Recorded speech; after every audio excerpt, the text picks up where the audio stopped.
इस विश्लेषण में स्वागत है। आज हम उत्तराखंड की राजधानी देहरादून में जो हाल ही में हुआ है एक चौंकाने वाली और विनाशकारी मौसमी घटना, उस पर गहराई से नजर डालेंगे। जी। बार फिर आसमान से बरसी आफत, ये शब्द ही काफी है ना? हाँ, ये शब्द अपने आप में बहुत कुछ कह देते हैं। उस डर का, उस अचानक आई मुसीबत का एहसास कराते हैं जो वहाँ लोगों ने झेला होगा। तो 16 सितंबर 2025 देहरादून। असल में हुआ क्या था उस दिन? रिपोर्ट कहती है सहस्त्रधारा में बादल फटा। मशहूर जगह है वो तो। जी, बहुत मशहूर पर्यटन स्थल है। और ये बादल फटना मतलब क्लाउड बर्स्ट, ये शब्द हम सुनते तो रहते हैं पहाड़ी इलाकों के लिए। हाँ, इसका मतलब यही है ना कि बहुत छोटे से इलाके में एकदम से बहुत सारी बारिश। बिल्कुल बिल्कुल, आपने सही कहा। एक सीमित दायरे में और बहुत ही कम वक्त में बेहिसाब बारिश, जैसे सचमुच आसमान से पानी की कोई बहुत बड़ी बाल्टी उलट दी गई हो। बाप रे। और ये जो आपने कहा ना, अचानक और बेहिसाब, ये शब्द पहाड़ी इलाकों के लिए बहुत मायने रखते हैं। हाँ। वहाँ ढलान होती है तो पानी को रुकने या धीरे बहने का मौका ही नहीं मिलता। हाँ, वो तो सीधा नीचे आएगा। सीधा नीचे, और बहुत तेज रफ्तार से। रास्ते में जो भी आया उसे साथ ले गया। और सहस्त्रधारा जैसी जगहें जो अक्सर नदियों या झरनों के किनारे होती हैं, वो तो और भी ज्यादा वल्नरेबल हो जाती हैं ऐसी घटनाओं के लिए। सही बात है। तो रिपोर्ट का इसे आफत कहना बिल्कुल सही है। वो तेजी, वो अप्रत्याशित हमला, वही तो आफत है। और इस आफत का फौरन असर क्या हुआ? रिपोर्ट बता रही है कि बाढ़ इतनी भयंकर थी कि कई दुकानें बह गईं पानी के साथ। जी। और उससे भी ज्यादा चिंता की बात, कई लोग लापता हैं। ये तो बहुत बहुत गंभीर है। हाँ, ये लापता होने की खबर जो है, ये स्थिति को और ज्यादा गंभीर बना देती है। सोचिए, ऐसी अचानक आई बाढ़ में बचाव कार्य करना भी कितना मुश्किल होता होगा। बिल्कुल, खासकर जब मौसम खराब हो, रास्ते बंद हो। हाँ, रिपोर्ट में जो लिखा है, एक बार फिर तबाही मचा दी या हर ओर मुसीबत ही मुसीबत दिख रही है, ये सिर्फ कहने की बातें नहीं है। ये उस वक्त की अफरा तफरी, उस विनाश, उस लाचारी को दिखाती हैं। कैसे मतलब कुछ ही पलों में सब कुछ बदल गया, जनजीवन एकदम अस्त व्यस्त। रिपोर्ट में तस्वीरों का भी जिक्र है। कहा है कि तस्वीरें देखिए तो अंदाजा लगेगा कि आफत कितनी बड़ी थी। कभी कभी तस्वीरें ज्यादा बोलती हैं ना। बिल्कुल, शब्द शायद पूरी कहानी ना कह पाए, पर तस्वीरें उस वक्त की सच्चाई दिखा देती हैं। और इसी सिलसिले में एक खास नदी का नाम आया है रिपोर्ट में, तमसा नदी।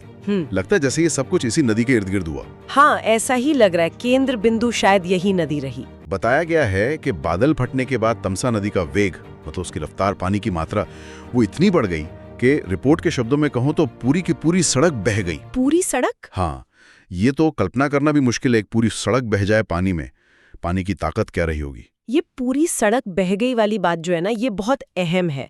ये सिर्फ पानी के बहाव की तेजी नहीं बताती, नहीं, ये उसकी विनाशक क्षमता दिखाती है। सड़कें तो लाइफलाइन होती है ना किसी भी इलाके की, संपर्क का जरिया, सामान पहुंचाने का, बचाव का। हाँ, सब रुक गया होगा। सब रुक गया।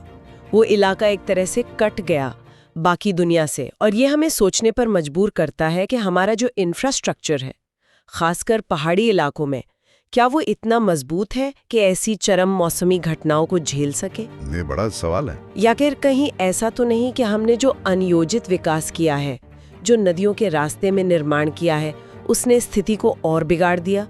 तमसा नदी का ये रूप देखकर तो ये सवाल और भी तीखे हो जाते हैं। और एक बात और, ये तबाही से सहस्त्रधारा तक ही नहीं रही। रिपोर्ट साफ कह रही है कि उफनता सैलाब देहरादून के कई रिहायशी इलाकों में भी पहुंच गया। हाँ, ये बहुत जरूरी बात है। ये तो पूरी तस्वीर बदल देता है। ये सिर्फ टूरिस्ट स्पॉट की बात नहीं रह गई फिर। बिल्कुल। अक्सर क्या होता है कि जब कोई आपदा दूर दराज के इलाके या पर्यटन स्थल पर आती है तो उसे एक स्थानीय घटना मान लिया जाता है। लेकिन जब बाढ़ का पानी शहर के अंदर रिहायशी इलाकों में घुसता है, घरों तक, घरों के दरवाजों तक पहुंच जाता है, तो इसका मतलब है कि खतरा बहुत बड़ा था, उसका पैमाना बड़ा था, असर बहुत व्यापक था। रिपोर्ट में जो कहा गया है कि अलग अलग इलाकों से सैलाब के सितम की तस्वीरें आईं, वो इसी बात की पुष्टि करती हैं। अब सवाल ये उठता है कि शहर का जो ड्रेनेज सिस्टम है, जल निकासी की व्यवस्था है, क्या वो इस तरह के अचानक आए पानी के दबाव को झेल पाई, या शहरी फैलाव ने पानी के निकलने के रास्ते ही बंद कर दिए हैं? सोचने वाली बात है।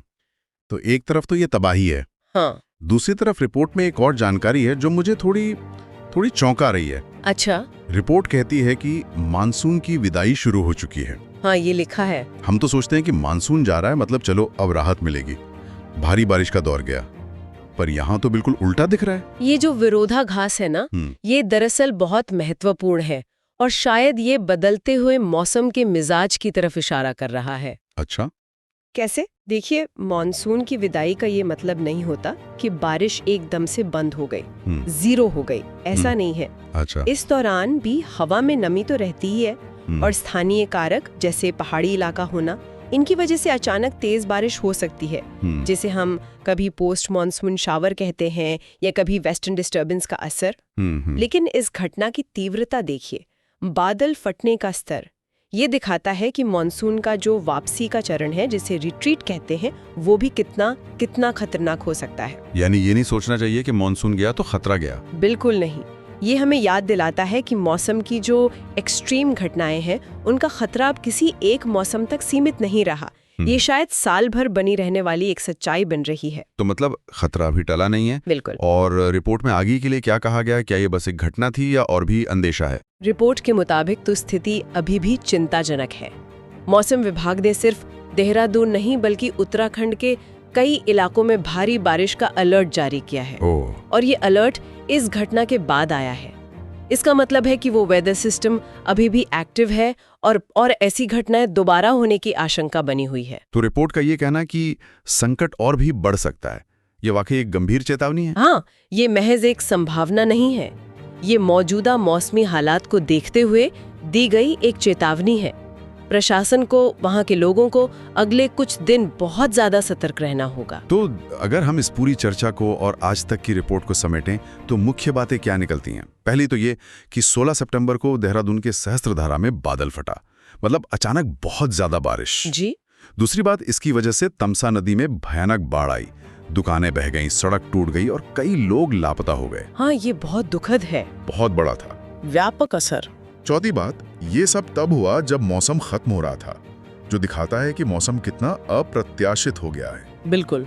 और सबसे जरूरी, मौसम विभाग ने आगे भी भारी बारिश का अलर्ट दिया है, मतलब संकट अभी टला नहीं है और गहरा सकता है। हाँ, और अगर हम इन तथ्यों से थोड़ा आगे जाकर इसके गहरे मतलब को देखें तो कुछ चीजें और साफ होती हैं।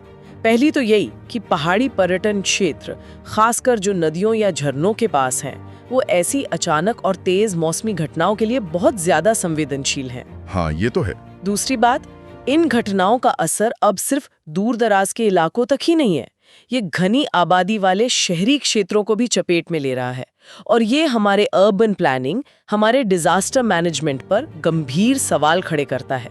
सही कहा। ज्यादा अप्रत्याशित और शायद ज्यादा तीव्र हो गई हैं। रिपोर्ट में जो शब्द इस्तेमाल हुए हैं, आफत, कहर, तबाही, सितम, ये सिर्फ सनसनी के लिए नहीं है, ये उन घटनाओं के असली भयावहता दिखाते हैं, वो लाचारी जो लोग महसूस करते हैं। ये हमें सिखाते हैं कि प्रकृति का मिजाज बदल रहा है और हमें उससे समझने और उसके लिए तैयार रहने की जरूरत है, हमेशा। आज के इस विश्लेषण में हमने आज तक की रिपोर्ट के जरिए देहरादून की इस दुर्भाग्यपूर्ण घटना की तह तक जाने की कोशिश की। हाँ, और अंत में एक सवाल शायद हम सबके लिए है।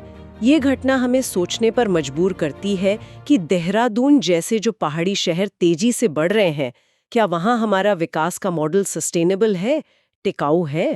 ये बहुत जरूरी सवाल है। जब हम विकास की बात करते हैं तो क्या हम पर्यावरण कितना नाजुक है और ऐसी एक्सट्रीम वेदर इवेंट्स कितने बढ़ रहे हैं, इसे ध्यान में रखते हैं।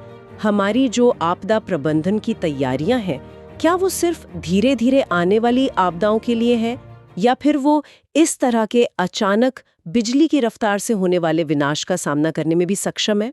ये सवाल सिर्फ देहरादून के लिए नहीं है। बिल्कुल नहीं, ये ऐसे सभी संवेदनशील इलाकों के लिए है और इनका जवाब खोजना भविष्य की सुरक्षा के लिए बहुत जरूरी है। वॉइस न्यूज, आपकी आवाज, आपकी खबर।